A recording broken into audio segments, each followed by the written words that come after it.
섬입니다. 저희는 자랑스러운 대한민국의 다양한 면모를 세계에 알리는 외신 기사들을 찾아 읽으며 즐거움을 느껴왔습니다. 그러나 최근에는 외신 기사를 접하는 일이 점점 직업적으로 괴로움으로 다가오고 있습니다. 예를 들어 영국의 주요 언론사 중 하나인 텔레그래프가 실패한 쿠데타의 중심에 한국의 햄버거 체인점이 있다는 내용을 다룬 기사나 이탈리아의 미술품실사 젠티아 노바가 한국의 군부 내란과 점제, 무속에 의존한 정부를 적나라하게 보도하는 상황을 접해야 했기 때문입니다. 특히 박근혜 전 대통령 탄핵 당시 등장했던 무속 이야기가 다시금 국제 무대에서 언급되면서 한국은 더 이상 민주주의의 상징이 아닌 셔머니즘이 지배하는 국가로 낙인찍히고 있는 현실입니다. 더욱 심각한 문제는 이러한 새로운 상황들이 실시간으로 해외에 전해지며 한국의 이미지에 깊은 영향을 미치고 있다는 점입니다. 거부하고 있는 것도 알려지고 있습니다. 이런 소식이 우리 국격에 치명적인 이유는 이것입니다. 그것은 얼마 전까지야 한국이 이제 정상국가로 돌아가고 있구나 하는 논조가 있었지만 이런 상황이 지속되면 아직도 내란 정부가 지속되고 있구나 해석이 달라질 수 있기 때문인데요. 불륜부부 같은 정치 매체가 한국 시민들에게 정의를 표한다고 이야기할 정도로 대한민국의 민주시민들이 손을 바쁘듯 한국이 다시 민주주의의 상징으로 돌아올 것이라는 전망이 나오고 있는 한 시점에 이런 한대 힘의 만행은 그 자체만으로도 자신의 내란 공범임을 만천하에 알리고 있는 것입니다. 일각에서는 한대 힘의 힘에서 높은 평가를 받는 사람이라면서 국정을 안정화시키는데 탁월한 인물이라는 이야기들이 나오고 있기도 한데요. 주로 이런 이야기는 미국에서 등장하고 있는데 이런 말이 왜 나오는지에 대해서 간략하게 말씀드리면 미국과 일본에 다 퍼주던 윤석열 정권이 지속되고 있어서 다입니다라는 뜻입니다. 근거 없는 비방하지 말라고 할 분들을 위해 정확한 근거를 제시해 보겠습니다.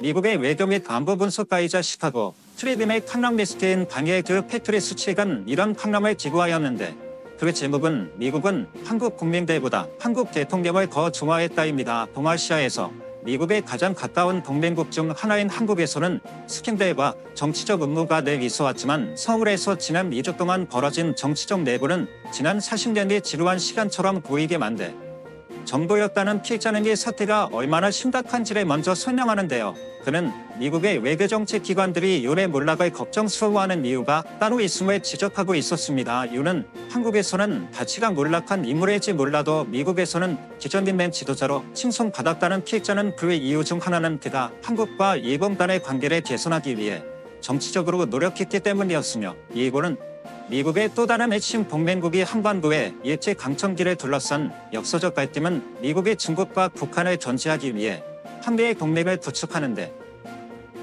장애물이었다 것이었는데요. 문재인 전 대통령과 달리 이유는 한일관계 개선을 위해 자신을 기꺼이 시승하려 했고 많은 한국 대통령들에게 일본의 한반도 강점은 잊을 수 없는 역사였으나 이유는 이를 역사책에 묻어두고 현재를 단호해야 한다고 보았다는 것입니다. 이런 태도는 바이든의 더없이 만족스러웠던 부분이었다는 필자는 윤이 역사적 갈등을 넘어설 의지를 보임으로 인하여 한미의 간의 강력한 상자관계를 기반으로 하는 동아시아 전략을 추진할 수 있게 만들었다는 것인데요. 그러면서 한 시점 미국의 관점에서 윤의 퇴진 가능성은 모든 진전을 무용할 위험이 있다고 우려하고 있다는 것입니다. 즉 대한민국 환정 역사상 자국의 국익이 아니라 미국과 일본의 이익을 더 우선적으로 챙긴 유일한 인물이라는 평가인 것이죠. 그래서 필자는 결국 윤은 한국보다 미국에서 더 인기가 많았으며 그의 퇴진은 한미 관계에 대해 새로운 의문을 제기할 것이라 주장했습니다.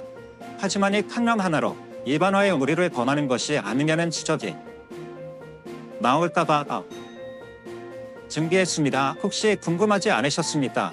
미국인들과 미국 국회는 한국의 기삼개념을 어떻게 보고 있는가 하는 부분 말입니다.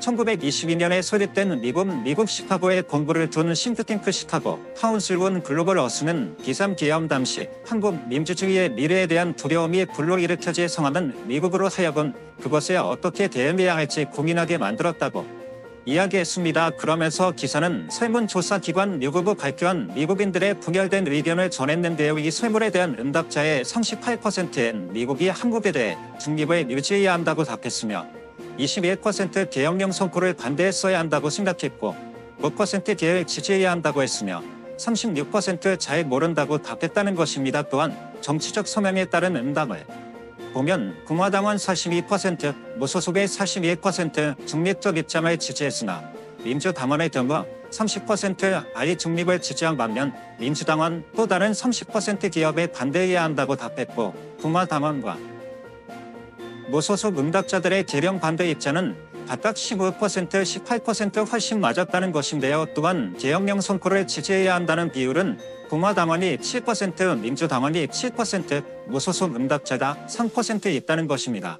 이런 결과는 미국 대중이 정당을 초월하여 개혁을 지지하는데 신중하다는 것을 보여주지만 중요한 전략적 동맹국의 행동을 공개적으로 반대할지 여부에 대해서는 분열된 태도를 보인 것이 핵심이라는 것입니다. 그래서 요즘은 2024년 설문조사에서도 나왔듯 미국 대중의 69%한 한미 관계가 미국의 국가 안보를 강화한다고 보고 있었던 가운데 윤의 행동은 한국에 대한 신뢰를 흔든 것이었으며 이는 미국이 한국에 대한 의존도를 줄여야 한다는 의견을 감화시켰다는 것인데요. 즉 미국이 영원하던 한미의 삼각동맹을 이루어줄 윤이 있기에 미국의 자국 안보 이익을 위해서는 윤이 남아있는 것이 유리하다는 것을 미국 정부랑 의회도 아닌 미국의 일반 대중대차 다 할 정도로 한국의 외교는 미국에 대한 절대적 지점으로 치여 있었던 것이고, 최근의 사태는 한미동맹의 금단을 흔든다는 우려를 보인다는 것입니다. 그럼 여기서 끝이냐? 아니죠. 내란숙의 윤이 지금까지 우리나라 외교 안보에 얼마나 치명적인 실수를 범했는지, 그리고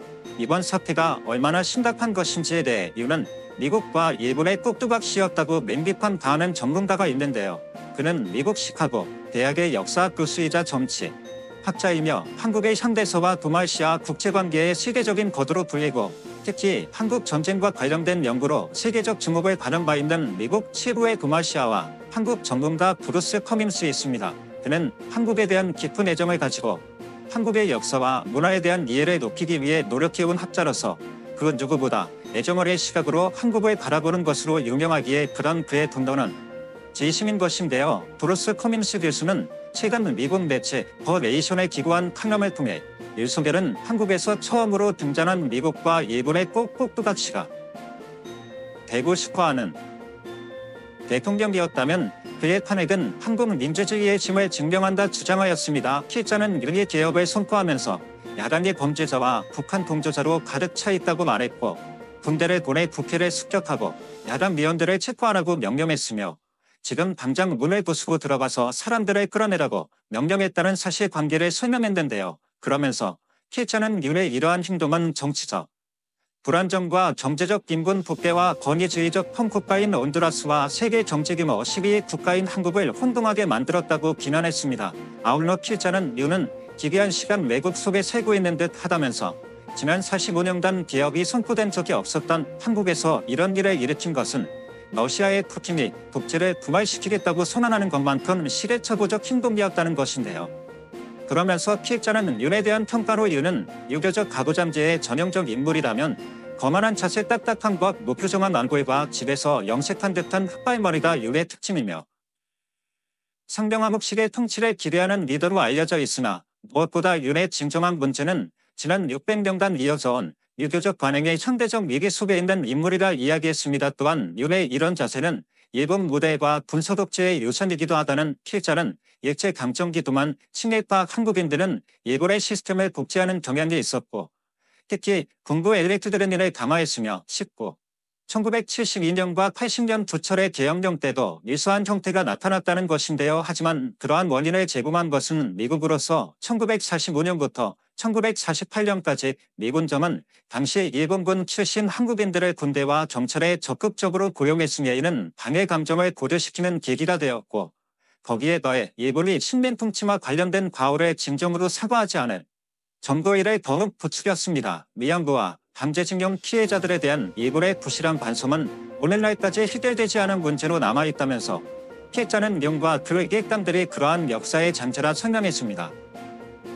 그러면서 필자는 미국인들은 일본에 대한 한국인들의 증오의 깊이를 결코 이해하려 들거나 신경 쓰지 않았다고 이야기하면서 미국의 외교정책 위반자들 항상 한국이 일본과 가까워지기를 바랬고 일본과 연합해야 한다고 한국에 촉구해왔는데, 윤은 미국과 일본의 꼭두각시가 되어 가이든 행정부가 중국을 견제하기 위한 문동맹을 꾸리는데 부름을 준 최초의 한국 대통령이었다고 평가했습니다. 또한 필자는 윤은 중요한 판단이 필요한 순간에는 모습을 감춰왔다면서 그가 완벽하게 모방하려 했던 유일한 외국 모델은 조직적이지 못하고 혼란스러운 중국식 소방훈련이었다 비판했는데요.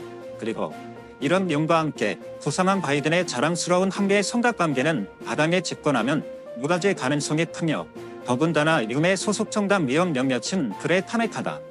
찬성의 헌법재판소가 이 사건에 대해 판결을 내릴 때까지 몇 개월이 남았지만 윤과 그의 정당은 가까운 미래의 역사의 쓰레기통 속으로 보내질 것이 불가피해 보인다고 평가한 피해자 있습니다. 특히나 윤의 통치 방식은 과거로에 회귀했다는 피해자는 수많은 젊은 여성들이 탄핵을 지지하는 시위대에 성공에 섰다는 점을 주목하면서 인구학자들은 100년 후에는 한국인이 한 사람도 남아있지 않을 것이라 무리하고 있지만 지금으로서 더 확실한 것은 윤이 더 이상 공직에 있지 않을 것이라는 점이며 그가 감옥에 있을 가능성이 더 높다고 이야기했습니다. 피해자는요. 대한민국 민주주의의 회복력에 대해서도 주목했는데요. 몇 년 전 박근혜 탄핵 촛불 집회는 폭력 없는 대규모 시위의 성공 사례로 기록되었는데 최근 계엄령 반대 시위에서도 폭력은 전혀 없었으며 한국 민주주의의 끈기와 회복력은 타의 추종을 불러왔다는 것이었습니다. 또한 군사 독재에서 진정한 민주주의로 발전한 가장 성공적 사례로 평가받는 국가가 한국이며 대만도 이에 근접하지만 한국만큼은 탄핵과 계엄 같은 위기를 견뎌내지 못했다는 것이었는데요. 그리고 끝으로 피해자는 이번 사태에서 한국군의 행동이 달랐다는 점도 주목했습니다. 아마도 주목받는 마지막으로 피해자는 윤의 계엄령 선고에도 불구하고 98%의 한국 군대가 이에 동조하지 않았다는 점에 주목하며 1993년 마지막 군부 장군이 대통령직을 떠난 이후 한국 군대는 국민의 신뢰를 회복하고 정치적 개입을 자제하기 위해 노력해왔다는 사실을 높이 평가했습니다. 그러나 우리 모두가 알고 외신들도 인정하는 한 가지는 아직 대한민국이 완전히 정상화되지 않았다는 점입니다. 한덕수 대행의 행동들, 끊임없이 드러나는 무속 관련 논란, 그리고 군부 지도자들의 내란 행위와 그의 잔담들의 행보는 여전히 해결되지 않은 과제들로 남아 있습니다. 이들이 시간을 끌며 기대하는 것은 단 하나, 대한민국의 민주시민들이 지쳐서 포기하기를 바라는 것입니다. 1년이면 모든 게 익힌다는 모국의원의 바라는 그들의 성매를 대변하는 듯합니다. 하지만 우리는 그들의 기대를 결코 현실로 만들지 않을 것입니다. 감히 대한민국 민주주의를 모독하고 반성은커녕 내란 상태를 유지하려는 이들에게 우리는 말이 아닌 행동으로 대응해야 합니다. 스톰은 앞으로도 대한민국 민주주의의 정상화를 염원하는 민주시민들의 이미지가 계속 빛날 수 있도록 힘을 보태겠습니다. 끝까지 함께해 주신 여러분께 감사드리며 다시 뵙겠습니다.